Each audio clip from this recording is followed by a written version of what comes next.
नीतू ने उठाया पहली बार विशाखा पर हाथ, उसे मारा जोर का थप्पड़।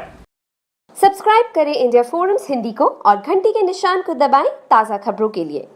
सीरियल मन्नत में आप देखेंगे आज नीतू जो कर गुजरी है वो आज तक नहीं कर पाई, और आज नीतू को जो हिम्मत आई है वो किसी और से नहीं, अपनी बेटी यानी अपनी बहू मन्नत की वजह से आई है। आप देखेंगे पूरे परिवार के सामने मन्नत विशाखा का सच बता देगी और धैर्य भी अब अपनी ही माँ यानी विशाखा से नफरत करने लगता है। आप देखेंगे यहाँ पर विशाखा लगातार चिल्लाती है, धैर्य को समझाने की कोशिश करती है, लेकिन धैर्य के सामने दादी ने सारा सच बयां कर दिया था विशाखा का, और अब धैर्य को विशाखा की किसी भी बात पर भरोसा नहीं है।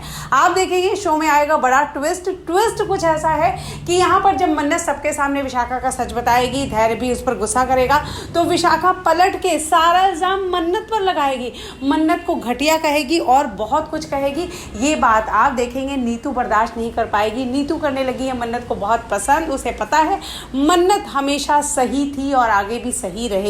वो यहाँ विशाखा को, जैसे ही विशाखा मन्नत पर इल्जाम लगाती है, उस पर हाथ उठाने की कोशिश करती है, नीतू सीधे विशाखा को पलटती है और उसे जोर का थप्पड़ मारती है, जिसे देखकर सब शॉक रह जाते हैं, क्योंकि नीतू ने आज तक ऐसा कभी नहीं किया है।